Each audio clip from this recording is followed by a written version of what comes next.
ദുബായിൽ ബിസിനസ് ചെയ്യാൻ ഒരുപാട് ആഗ്രഹിക്കുന്ന ആൾക്കാരുണ്ട് അല്ലേ? ദുബായിൽ ഒരു കച്ചവടം സ്റ്റാർട്ട് ചെയ്യാനായിട്ടുള്ള ലൈസൻസിൻ്റെ പോസ്റ്റ്.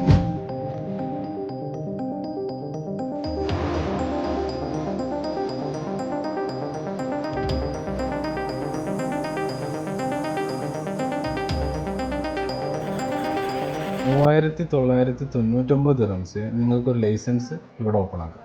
തഫ്സീൽ ബിസിനസ് ഹബിന്റെ DAP മെട്രോ സ്റ്റേഷനിലെ ബ്രാഞ്ച് ഓപ്പണിംഗിന്റെ ഭാഗമായിട്ടാണ് ട്രേഡ് ലൈസൻസ് 3999 ദിർഹംസ് മുതൽ ചെയ്തു കൊടുക്കുന്നത്. ലൈസൻസിന്റെ കൂടെ ഒരു വിസയും വേണമെങ്കിലോ? തഫ്സീൽ ബിസിനസ് ഹബ്ബ് 7777 ദിർഹംസിന് നിങ്ങൾക്ക് ട്രേഡ് ലൈസൻസ് പ്ലസ് 1 വിസ ചെയ്തു തരും. ദുബായ് ഭരണാധികാരി ഉപയോഗിച്ച ഒരു ഒഫീഷ്യൽ ടേം ഉണ്ട്, ദുബായ് ഇറ്റ്. അതായത് ദുബായ് എന്ന് പറയുന്ന സിറ്റി നിങ്ങൾക്ക് നല്ലൊരു വിഷൻ ഉണ്ടെങ്കിൽ അത് റെക്കോർഡ് ടൈമിൽ സാക്ഷാത്കരിക്കാൻ പറ്റും. നമ്മൾ മലയാളികൾക്കിടയിൽ തന്നെ അതിന് ഒരുപാട് ഉദാഹരണങ്ങളുണ്ട്. പക്ഷേ നമ്മളെ ഫോക്കസ് സ്പ്ലിറ്റായി പോവുക ഇവിടെയുള്ള ഡോക്യുമെന്റ് സർവീസിലാണ്. ഈ ഒരു സമയനഷ്ടവും തലവേദന ഒഴിവാക്കാനായിട്ട് പലപ്പോഴും നല്ലൊരു PRO സർവീസ് നോക്കാറുണ്ട്. Tafseel business hub corporate PRO service, business സംബന്ധമായിട്ടുള്ള എല്ലാ ഡോക്യുമെന്റ് സർവീസുകളും, VAT service, corporate tax, golden visa, family visa തുടങ്ങിയ എല്ലാ സർവീസുകളും ചെയ്തു കൊടുക്കുന്നുണ്ട്. Family visa starting from 799 AED only. ഈ പറഞ്ഞ സർവീസുകളൊക്കെ ആവശ്യമുള്ളവർ ഞാൻ ഈ കൊടുത്ത നമ്പറിൽ കോൺടാക്ട് ചെയ്താൽ മതി. Thank you.